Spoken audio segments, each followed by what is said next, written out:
everybody! I know I said that I was going to do a day in the life video for my first video, but I decided that I should just lay out my story with tics.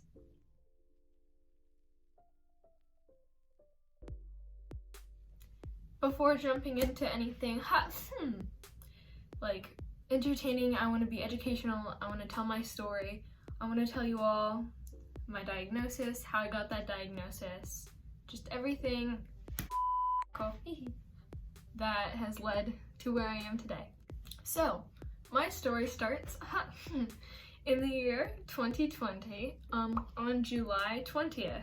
What a fantastic date. So before any of my tics even started, we had noticed a little red rash about right there on my armpit. And we thought that it was just an infected bug bite or something. So we didn't go to the doctor or look much into it. And then I was at a family reunion and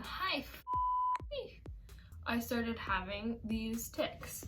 The first tics that I had were going like that, and I would go like that, or I would wink or something like that. The tics were extremely mild at first, so we just thought that it was anxiety. And during family reunions and things like that, there's a lot of people, so I do get anxious, and it wasn't exactly super weird for me to be having these tics right then. It was unexplainable to us. But then after a while, we started noticing that they weren't going away. They were coming in times where I wasn't just anxious, because for a while they were just happening when I was anxious. Like if we would go out to eat, I would have a few tics. And so we didn't think much of it for a while, but then they started getting worse slowly, and they didn't turn vocal until probably about let's see, like 4 months after I actually got the tics. So once we noticed that the tics weren't just from anxiety, we went to the emergency room and we showed them the rash, and the guy immediately said Lyme disease. So I went and got tested for Lyme disease, and it came back positive. So we just thought that that was the problem and that it'd be cured after I was treated for the Lyme disease. So I got treated for the Lyme disease, but it was more severe than they thought, or they just didn't treat it right, and it did not go away, and the tics didn't go away. They kept getting worse and worse and worse and becoming vocal. I started cursing. I started having these tic attacks where I would go to school all day and suppress, and I'd be fine, but then I'd come home and have all these tics, and once I even had a tic attack that lasted until like 5 in the morning. After that, we ended up going to a neurologist. Sorry. The neurologist diagnosed me with a tic disorder and sent me home with some medicine, which ended up making me really dizzy, and it didn't work too well, so I went off of that. I was also still having a lot of symptoms of Lyme disease, like headaches, fatigue, muscle pains, joint pains. So I pretty much figured that the Lyme disease wasn't gone. So then once we figured out the Lyme disease wasn't gone, we consulted an infectious disease specialist, and they said basically that if the tics weren't gone, then the Lyme disease just triggered my tics to start, and I was gonna have them anyways. But the Lyme disease brought them out earlier. The tics kept getting worse and worse and worse still, more frequent. I used to have days where I would go pretty much all day without having a single tic, but now I'm kind of lucky if I can go a couple of hours without ticking too much. Sorry. So then we decided to go to a Lyme literate doctor, which would be a lot more expensive, a lot more professional, and we were gonna really get to the root of what the problem was. So we went into the Lyme disease specialist, and he started saying that the tics were most likely from the Lyme disease and that they could still be treated. and that I have a chance of getting rid of them, which was great. And he said that with about 6 months of treatment or so, my tics should be completely gone, which was not the case.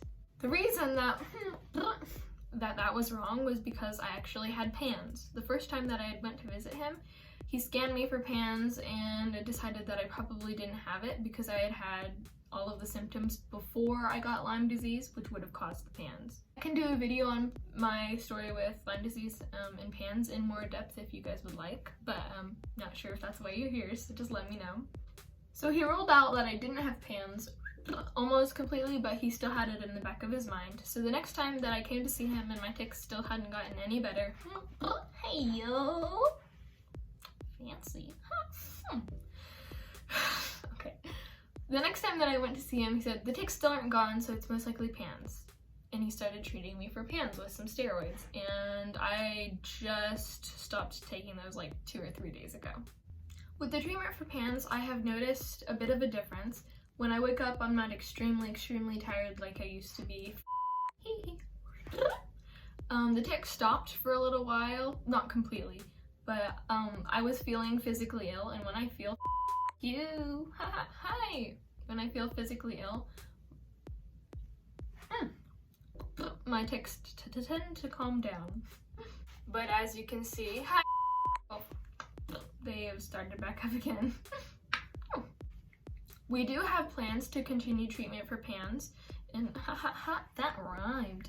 But we do have plans to continue the treatment, and hopefully the tics will at least calm down. And he says there's still a possible that they could go away completely, which would be awesome. But I have also accepted that the Lyme disease could have triggered Tourette's in me. Hi, you. And that I could be living with this for the rest of my life, but we really do not know yet, so there's still hope that they'll go away. Okay, so now that we've gotten the main story out, hey, you, I was wanting to go over some timelines and things that happened with my tics and diagnoses, and just go into more detail about everything that happened. So my tics themselves, kind of on the onset of the tics, was a little bit slower. At first, I would have a few tics every now and then with just anxiety, and they would be facial tics like winking or like jerking my arms. A month or 2 later, I started having vocal tics. That would just be like, or no, not that. Or I would say hi or wow.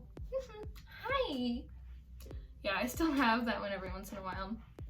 I can't remember exactly when I started having full sentence tics and cursing tics, but those probably started about a month or 2 after the actual vocal tics started. And after the vocal tics really started, I could barely go a couple hours without ticking. And we started getting more concerned with them. When I made my TikTok channel, my tics were not as bad as they are now, I would say. They continued to get increasingly worse in frequency. My tic attacks have actually calmed down since treatment for the PANS, so that's really good. I used to have like at least 1 a week, but now I've gone about 2 weeks without having a really bad tic attack. I've had a few little tiny ones, but I wouldn't really count those as like big tic attacks. So where I'm at currently is I'm just waiting to see if my tics might calm down with the next treatment that I do for PANS. We're hoping that it works, but we don't know if it will. I will keep you guys updated. Alright, I think that concludes this video. I hope you have a better idea on my story now. Oh my goodness.